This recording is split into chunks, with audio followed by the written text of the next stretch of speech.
정의를 위해 모든 걸 공개해야 한다는 주장, 그리고 개인의 사생활은 반드시 지켜져야 한다는 원칙. 이 두 가지 다 정말 중요한 가치인데 만약 정면으로 부딪힌다면 어떻게 될까요?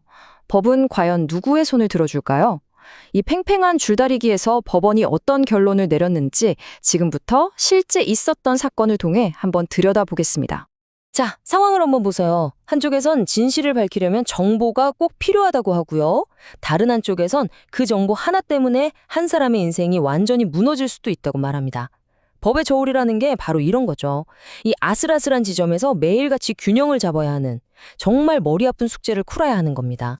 이 딜레마를 정말 생생하게 보여주는 두 사람이 있었습니다. 한 명은 기자였고 다른 한 명은 시민단체 활동가였는데요. 각자 진실을 찾기 위해서 대법원까지 갔던 그들의 여정을 한번 따라가 보시죠. 먼저 김 기자는요, 한 고위 공직자가 재산을 일부러 줄여서 신고한 건 아닌지 그 비리 의혹을 파헤치고 있었어요. 그리고 활동가 이 씨는 검찰이 어떤 형사 사건을 제대로 수사하지 않고 그냥 덮어버린 것 같다는 의심을 하고 있었죠. 어떻게 보면 두 사람 다 거대한 권력기관을 상대로 싸움을 시작한 셈입니다. 김 기자의 논리는 들어보면 꽤 명확해요. 고위 공직자의 가족들이 재산 공개를 거부했는데, 아니 도대체 왜 거부했는지, 그리고 그 가족이 구체적으로 누구인지를 알아야 공직자의 청렴성을 제대로 검증할 수 있지 않겠냐는 거였죠. 공익을 위해서는 이 정도 정보는 당연히 공개되어야 한다고 믿었던 겁니다. 활동가 이 씨도 비슷한 상황이었어요. 검찰이 혐의 없음으로 사건을 끝내버렸는데 이게 정말 타당한 결론인지 확인하려면 수사 과정에서 피의자가 뭐라고 진술했는지 그 기록을 직접 눈으로 봐야겠다고 생각한 거죠. 사법 시스템이 제대로 돌아가는지 감시하겠다는 아주 뚜렷한 목적이 있었습니다. 하지만 이들의 정보 공개 청구에 돌아온 답변은 예상하셨겠지만 거부였습니다.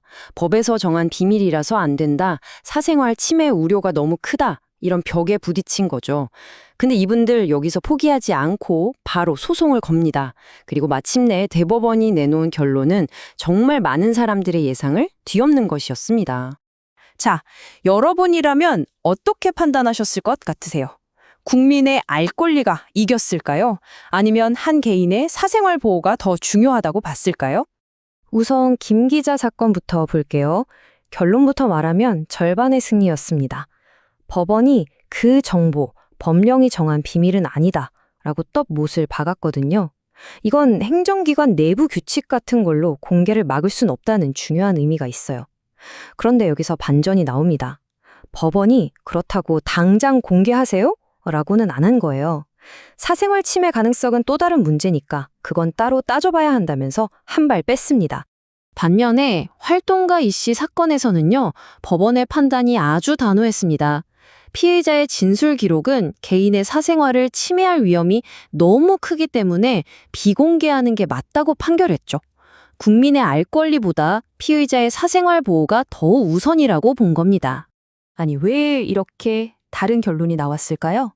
사건의 결과를 봤으니 이제 왜 그랬는지 그 판결 뒤에 숨어있는 핵심적인 법 논리를 한번 파헤쳐 보겠습니다.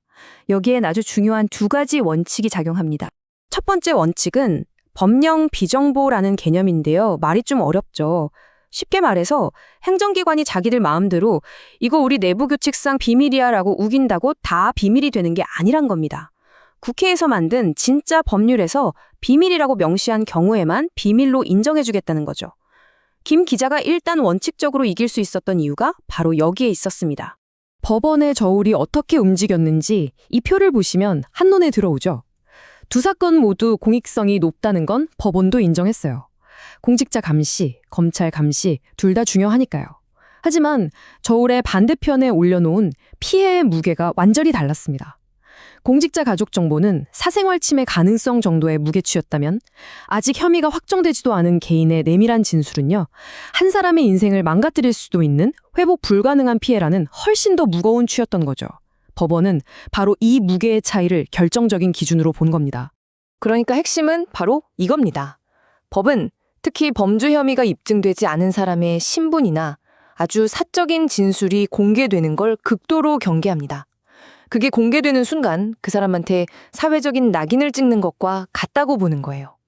우리가 흔히 아는 공익신고자 보호법이 왜 그렇게 철저하게 신원을 보호하라고 강조하는지 바로 오늘 본 이 판결들과 같은 맥락이라고 생각하시면 됩니다. 자, 그렇다면 이 복잡한 판결들이 우리 실생활에 어떤 의미가 있을까요? 우리가 정보를 공개해달라고 요청하거나 또는 반대로 다른 사람의 비밀을 다루게 될 때 반드시 기억해야 할 3가지 원칙을 짚어드릴게요. 첫째, 기대치를 좀 조절할 필요가 있어요. 활동가 이 씨 사례처럼 법원은 이름이나 주소 같은 개인 식별 정보 공개에 굉장히 신중합니다. 공익도 물론 중요하지만 개인에게 돌아갈 피해를 더 무겁게 볼 수 있다는 거죠. 둘째, 주의의 의무를 꼭 기억하세요. 만약 여러분이 업무상 다른 사람의 비밀을 알게 됐다면 그 정보의 무게는 생각보다 훨씬 무겁습니다. 함부로 유출했다간 오늘 본 사례들처럼 아주 심각한 법적 문제로 이어질 수 있습니다. 마지막으로 권리의 균형을 생각해야 합니다. 나의 알 권리가 소중한 만큼 다른 사람의 사생활을 보호받을 권리도 똑같이 소중합니다.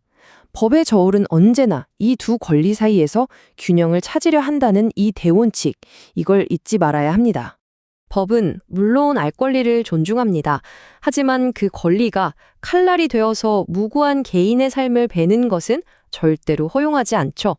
오늘 우리가 살펴본 것처럼 다른 사람의 비밀을 지켜주는 이 법의 원칙이 어쩌면 언젠가 나의 사생활과 비밀을 지켜줄 가장 든든한 방패가 될지도 모릅니다.